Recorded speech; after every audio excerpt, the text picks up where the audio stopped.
या घेऊन सर. किती दिवसापासून त्रास आहे असा? 8 महिन्यापासून. 8 महिन्यापासून असे वाकडे झाले पूर्ण. ठीक आहे, या ट्रीटमेंटला मध्ये.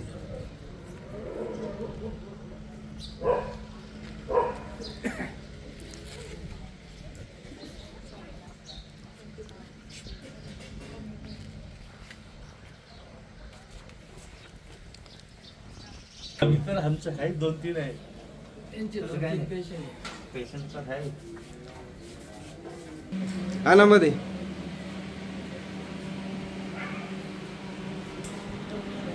ही पाय सरळ होतीच नाही ना ताई? किती दिवसापासून? 8 महिन्यापासून. 8 महिन्यापासून पूर्ण असं वाकडेच झाले. अच्छा, जेवण करायला त्याला खूप त्रास होतो. बसू शकत का तुम्ही? नाही, बसू शकत नाही. ठीक आहे, या ताई, आता ट्रीटमेंट झाली. या चालत हात धरायला लागलं.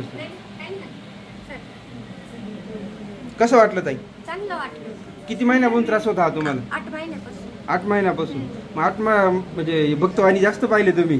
गुमारे विश्वास नाही ठेवायचे ताई एवढा. हा, काय सांगायचे ते? काहीच नव्हते सांगत. काय म्हणायचे? ते फक्त दागे तोडे द्यायचे आणि द्यायचे काढून. मग काही बरं वाटायचं का? काहीच नाही.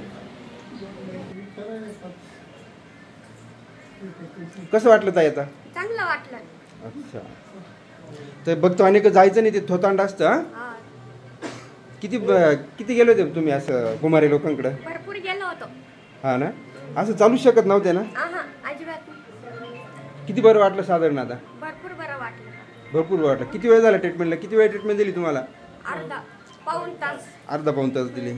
तर बोला ना तुम्ही पण. 2 तास ते ट्रीटमेंट दिली. हां हां. आम्ही भक्तवाणी भरपूर पाहिले. अच्छा. काहीच फरक पडला नाही. नुसते पैसे खायचे लोकडी. माझ्या किती बरं वाटलं साधारण तुम्हाला आता? 100 मधून 70% ते गुण आलाय. गुण आलाय. अच्छा, तर तुमच्या समाज मी थोडंसं लग्न पण लवकर करताय. किती नातू आहे भाऊ तुम्हाला? मला 2 नाते. 2 नातू आहे. एवढं लवकर लग्न नाही करायचं. हा, काय होतं, पूर्ण शरीराचं पूर्ण हे झालेलं नसतं, पूर्ण वाढ झालेली नसते, त्याच्यामुळे असे आजार लवकर होतात. माझं असं म्हणणं आहे की भक्तवाणी असं असला तर यावं, पुढं दवाखान्यात जाऊ नये. भक्तवाणी का गेलं पाहिजे का? नाही गेलं पाहिजे. नाही गेलं पाहिजे. आधी बी त्या खूप बरोबर आहे ना? ठीक आहे, थँक्यू. पेन रिलीफ दत्त आश्रम चोंडी व अनाथ आश्रम ट्रस्ट चोंडी.